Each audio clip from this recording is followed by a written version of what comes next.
Good morning class.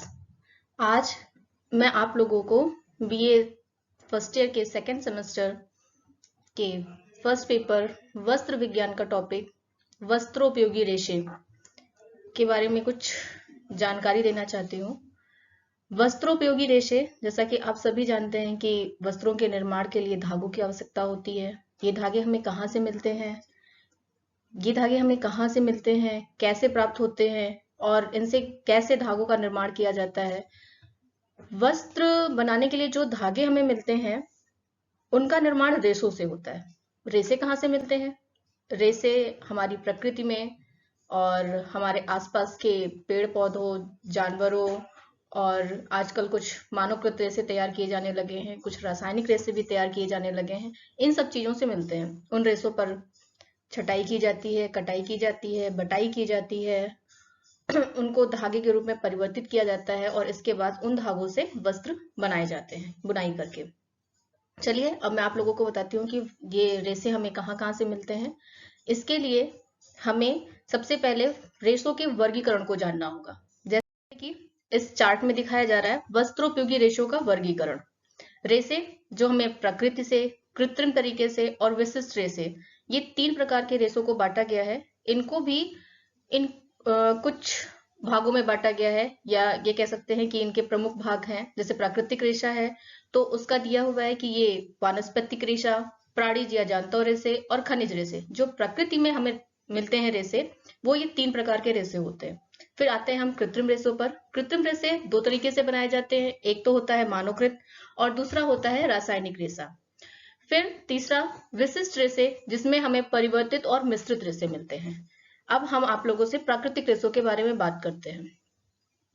प्राकृतिक रेशे वानस्पतिक, जिसका जो पहला भाग है वानस्पतिक रेशा, उसमें कपास, लिनन, कपोक, जूट, सन, हेम्प, रेमी, नारियल, पिना और भी बहुत से रेशे हैं। वनस्पति से मिलने वाले रेशे। प्राणिज या जांतव रेशे, वे रेशे जो हमें प्राणियों से या जीव जंतुओं से मिलते हैं, जैसे कि ऊन और रेशम। फिर खनिज रेशे, जो हमारे खनिज तत्व होते हैं, सोना, चांदी, स्टील, एस्बेस्टस, आजकल ग्लास भी यूज किया जा रहा है, प्लास्टिक भी यूज किया जा रहा है रेशों के रूप में। फिर आ जाते हैं हम लोग कृत्रिम रेशों पर, जिसमें मानवकृत और रासायनिक रेशे हैं। मानवकृत रेशों में नाइट्रोसेल्यूलोज, विस्कस और कुप्रोमोनियम रेयॉन है। इन सभी को हम एक कॉमन नाम दे सकते हैं, रेयॉन। फिर आता है रासायनिक रेशे। रासायनिक रेशे जो रसायनों से तैयार किए जाते हैं, इसमें हम हैं तो बहुत सारे रेशे, लेकिन हमें जो पढ़ने हैं वो नायलॉन, पॉलिस्टर, एक्रेलिक और डेक्रॉन ही है। अब हम आते हैं प्राकृतिक रेशों पर। प्राकृतिक रेशे क्या होते हैं? ये हमने आपको बताया कि 3 भागों में बांटे गए हैं। प्राकृतिक रेशे वो रेशे होते हैं जो हमारी प्रकृति में किसी ना किसी रूप में उपस्थित होते हैं। ठीक है, चाहे वो हमें वनस्पति से मिल रहे हो, किसी प्राणी या जीव से मिल रहे हो, या खनिज के रूप में मिल रहे हो।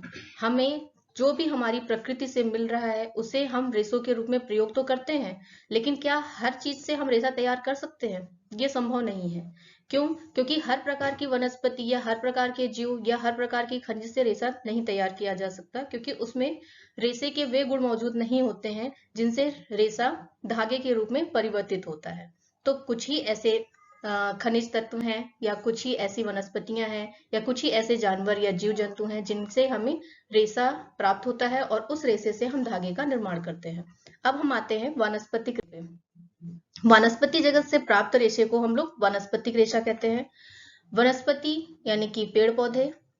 पेड़ पौधे हमें पेड़ पौधों का जो मुख्य भाग होता है वो सेल्यूलोज का बना होता है, इसलिए हम ये कह सकते हैं कि जो वानस्पतिक रेशे होते हैं वो सेल्यूलोज रेशे भी होते हैं। इनमें कार्बन, हाइड्रोजन और ऑक्सीजन का अंश भी होता है। चूंकि ये सेल्यूलोज रेशे होते हैं, इसलिए इन पे क्षार का कोई प्रभाव नहीं पड़ता। ठीक है, हम इन पे किसी भी प्रकार के क्षार का प्रयोग करेंगे तो इनको कोई हानि नहीं पहुंचेगी। लेकिन अगर हम इस पे अम्ल का प्रयोग करते हैं तो ये या तो क्षतिग्रस्त हो जाएंगे, या इनके रेशे टूट जाएंगे, या अपने आप गलने लगेंगे। इसलिए जो वानस्पतिक रेशे होते हैं, यानी कि सेलुलोज फाइबर होते हैं, उन पर क्षार का प्रभाव नहीं पड़ता, परंतु अम्ल का प्रभाव पड़ता है। ये रेशे भी कई प्रकार के होते हैं। पहला इसमें कपास, जो कि कपास के पौधे से मिलता है। कपास के पौधे में फूल खिलते हैं, उन फूलों के बीच में कोय होती है और उन कोय के बीच में बीज होते हैं, और वो बीज जो होते हैं वो एक प्रकार के रुई से ढके होते हैं। जब फूल की पत्तियां झड़ जाती हैं, कोय बचते हैं। कुछ दिनों बाद कोई फटने लगते हैं और उनसे रुई बाहर निकलने लगती है। उससे पहले ही हमें उन कोई को इकट्ठा करना होता है और उस रुई से हम रेशा तैयार करते हैं। इसके बाद आता है जूट। जूट एक प्रकार का तने वाला पौधा होता है। इसे हम जड़ से उखाड़ लेते हैं और जब ये बड़ा हो जाता है, इसमें पत्तियां झड़ जाती हैं, तब हम इस पौधे को जड़ से उखाड़ लेते हैं और जड़ से उखाड़ने के बाद हम इनका एक गट्ठर बनाते हैं और उस गट्ठर को पानी में या ओस में या कुछ रासायनिक विधि से गलाने का प्रयास करते हैं। जब वो गल जाती है तो उसकी छाल उतारकर उससे हम रेशा प्राप्त करते हैं। फिर है रेमी। रेमी भी बिल्कुल लिनन जैसे ही तैयार किया जाता है, रेमी का रेशा। इसमें भी हम उसके तने को गलाकर उससे रेशा प्राप्त करते हैं।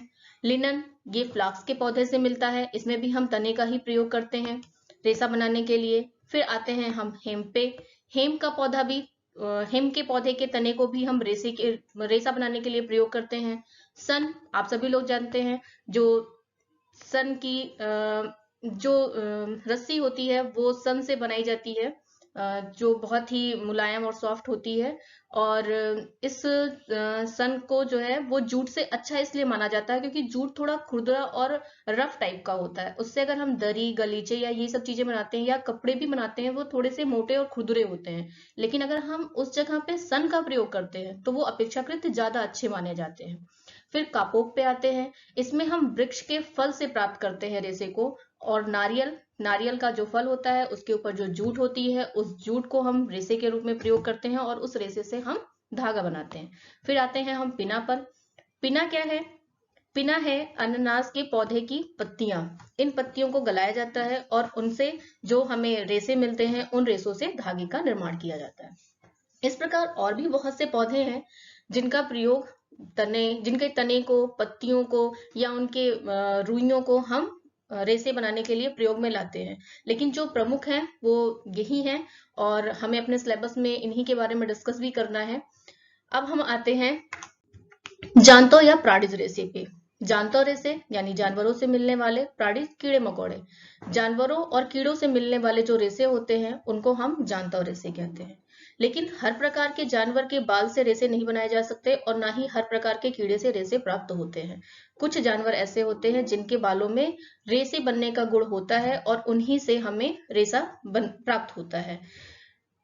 जानवरों के शरीर से जो बाल मिलते हैं उससे हम ऊन बनाते हैं और कुछ कीड़े होते हैं जैसे रेशम का कीड़ा, उनसे हमें रेशम का धागा प्राप्त होता है। इसलिए इनको दो भागों में बांटा गया है, ऊन और रेशम। ऊन वे सभी ठंडे प्रदेशों में मिलने वाले कुछ विशेष जानवर जिनके शरीर के बालों को उतारकर उनसे रेशम उनसे धागा प्राप्त किया जाता है और उस धागे से उस रेशे से धागा बनाया जाता है। इन्हें प्रोटीन फाइबर भी कहते हैं क्योंकि बाल जो होते हैं उनमें प्रोटीन की मात्रा होती है और ये प्रोटीन फाइबर कहलाते हैं। ऊन तो हो गया जानवरों के बालों से प्राप्त होने वाला रेशा। अब आते हैं रेशम पे। रेशम एक रेशम का कीड़ा होता है जिसे शहतूत के पेड़ पर पाला जाता है और वो शहतूत की पत्तियां खाता है और अपने मुख के पास जो उसके नासा छिद्र होते हैं उनसे वो अपनी लार को बाहर निकालता है। वो लार जो है वातावरण के संपर्क में आकर सूखती जाती है और धागे के रूप में परिवर्तित होती रहती है। उसे वो अपने ऊपर ही लपेटता जाता है और जब वो कीड़ा पूरी तरीके से ढक जाता है तो कुकून के रूप में बन जाता है। फिर हम उस कुकून को एकत्र करते हैं, उन्हें गलाते हैं और उस रेशे को उतारकर किसी न किसी जगह पे उन्हें धागे के रूप में परिवर्तित करके इकट्ठा करते जाते हैं।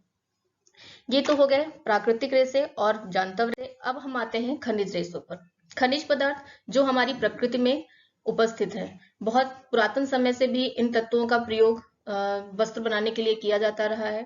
राजा महाराजा जो हमारे रामायण या महाभारत में जिनके वस्त्र तैयार किए जाते थे, उन पे भी सोने चांदी के तारों का काम किया जाता था या उनसे निर्मित वस्त्र वो धारण करते थे। इस प्रकार के जो भी खनिज तत्व हमारे वातावरण में उपस्थित हैं और उनसे धागे का निर्माण किया जा सकता है, उन्हें हम खनिज तत्व कहते हैं। जैसे सोना चांदी, कॉपर, केतार या एस्बेस्टस का धातु जिसे हम तागे के रूप में प्रयोग कर सकते हैं। ये हो गए हमारे प्राकृतिक रेशे। प्राकृतिक रेशे 3, वानस्पतिक, प्राणिज रेशे। अब हम आते हैं कृत्रिम रेशों पर। कृत्रिम रेशे ये रासायनिक या यांत्रिक विधि से तैयार किए जाते हैं, यानी कि इसमें हम अपनी प्रकृति के कुछ सामानों का प्रयोग और कुछ रसायनों का भी प्रयोग करते हैं। ठीक है। अब कृत्रिम रेशों को भी दो भागों में बांटा गया है। एक है मानवकृत रेशा और दूसरा है रासायनिक रेशा। मानवकृत रेशा यानी कि जो मनुष्य के द्वारा बनाए जाए, रासायनिक रेशे भी मनुष्य के द्वारा ही बनाए जाते हैं, परंतु उनमें हम किसी भी प्रकृति की वस्तु का प्रयोग नहीं करते हैं। मानवकृत रेशा बनाने के लिए हम जिन प्राकृतिक वस्तुओं का, भौतिक वस्तुओं का निर्माण, जिन भौतिक वस्तुओं को लेते हैं उनमें रसायन मिलाकर के धागे का निर्माण किया जाता है। इसमें क्या होता है, जैसे हम कागज की लुगदी है, बांस की लुगदी है या कपास की लुगदी है, उसको गलाते हैं किसी रसायन की सहायता से, फिर उसे एक यंत्र जैसे स्पिनरेटर कहते हैं, छन्नी के समान होता है, उसमें महीन महीन छिद्र होते हैं, उसमें वो रसायन डाला जाता है। उन छेदों से वो धागे के रूप में रसायन बाहर आता है। फिर वो रसायन किसी ना किसी और रासायनिक विधि से सुखाए जाते हैं और सुखा के उनसे महीन पतले चमकीले धागे प्राप्त किए जाते हैं। मानवकृत रेशे को जादुई रेशा भी कहा जाता है, क्योंकि इसमें जितना हम चाहें उतना महीन रेशा प्राप्त कर सकते हैं। मानवकृत रेशे को भी तीन भागों में बांटा गया है, नाइट्रोसेल्यूलोज, विस्कस और कुप्रमोनियम। इन तीनों को एक कॉमन नाम रेयॉन के नाम से भी जाना जाता है। अब हम इसे ये भी कह सकते हैं नाइट्रोसेल्यूलोज रेयॉन, विस्कस रेयॉन और कुप्रमोनियम रेयॉन। नाइट्रोसेल्यूलोज जो रेयॉन होता है वो बहुत ही महंगा होता है, क्योंकि उसमें कपास की लुगदी का प्रयोग किया जाता है। कपास खुद भी वस्त्र बनाने के लिए या धागे बनाने के लिए प्रयोग किया जाता है, इसलिए कपास का जब हम उसकी लुगदी का प्रयोग करते हैं तो अपने आप में ही महंगा हो जाता है। इसलिए इस समय जो हम रेयॉन यूज करते हैं उसमें नाइट्रोसेल्यूलोज की मात्रा कम होती है। अब दूसरा विस्कस रेयॉन, ये बांस की लुगदी से तैयार किया जाता है और ये आसानी से मिल जाता है, सस्ता भी होता है, और आजकल जो वस्त्र बनाए जा रहे हैं उनमें इसका प्रयोग भी किया जा रहा है। कुप्रमोनियम रेयॉन ये थोड़ा निम्न क्वालिटी का होता है, क्योंकि इसमें रुई और लकड़ी की लुगदी का प्रयोग किया जाता है। रेशे इसके भी अच्छे होते हैं, परंतु उतने अच्छे नहीं होते जितना विस्कस रेयॉन के होते हैं। ये है हमारे नाइट्रोसेल्यूलोज, विस्कस और कुप्रमोनियम रेयॉन, जिसे हम मानवकृत रेशा कहते हैं। अब आते हैं हम रासायनिक रेशों पे। रासायनिक रेशे वे रेशे होते हैं जिनमें केवल और केवल रसायनों का ही प्रयोग किया जाता है। इन्हें भी मैजिक फाइबर कहा जाता है, लेकिन ये दूसरे सेंस में मैजिक फाइबर होते हैं। कहने का मतलब ये है कि जब हम मानवकृत रेशे को देखते हैं तो वो इसलिए माने जाते हैं क्योंकि हम उनसे जितना महीन चाहें उतना महीन चमकीला धागा प्राप्त कर सकते हैं।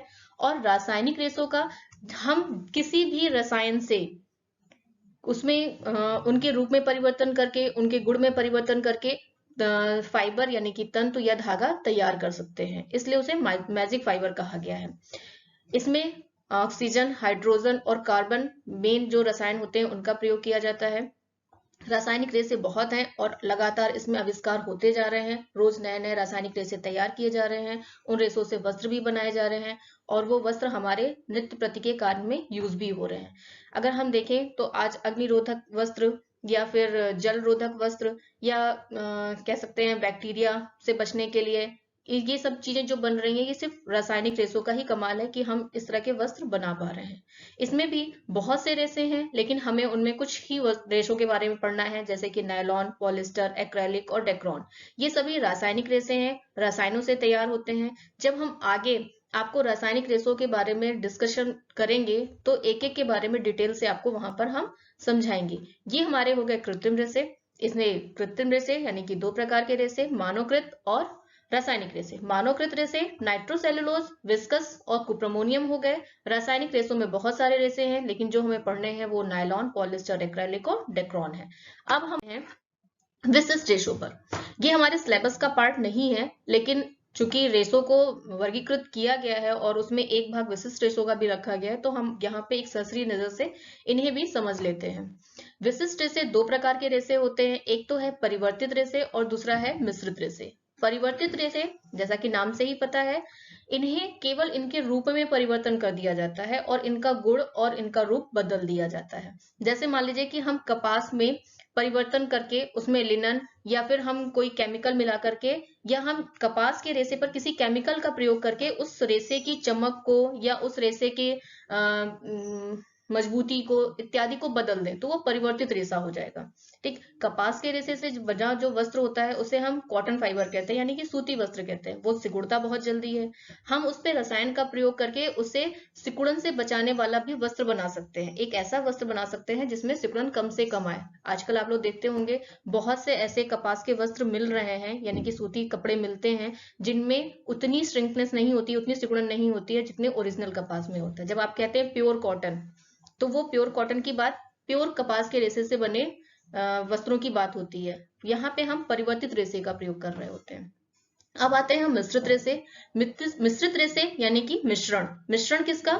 विभिन्न प्रकार के रेशों का मिश्रण। जब हमारे पास रेशे, जब हम उनका निर्माण कर रहे होते हैं तो कुछ कॉटन के रेशे ले लिया, कुछ लिनन के ले लिया, कुछ जूट के ले लिया, और उन सबको जब आपस में मिला करके कोई नया रेशा बनाते हैं तो वो हमारा मिश्रित रेशा हो जाता है। ऐसा हम क्यों करते हैं? क्योंकि जो रेशे हमारे जो ओरिजिनल रेशे होते हैं वो महंगे होते हैं, और उनसे बने वस्त्र भी महंगे होते हैं, और वो हर किसी की पहुंच में नहीं होते हैं।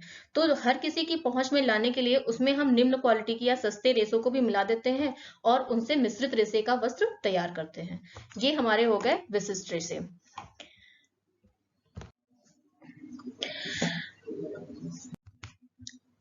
उम्मीद करती हूँ कि आपको ये वीडियो सही से समझ में आ गया होगा। लेकिन इसके अलावा भी अगर आपका इस सब्जेक्ट से लेकर के, इस टॉपिक से लेके कोई भी क्वेरी हो, कुछ क्वेश्चन हो जो आपको ना समझ में आया हो, जो या आपको पूछना हो, तो आपका जो व्हाट्सएप ग्रुप बना हुआ है आप उस पर हमसे पूछ सकते हैं। और जो चीजें आपको नहीं समझ में आ रही हैं या इसमें आपको थोड़ी ज्यादा लग रही हैं या कम लग रही हैं, उसके बारे में भी हम लोग व्हाट्सएप पे डिस्कशन कर सकते हैं। बाकी जो हमारा आगे का टॉपिक है वो हम आगे की वीडियो में उसके बारे में डिस्कस करेंगे। धन्यवाद।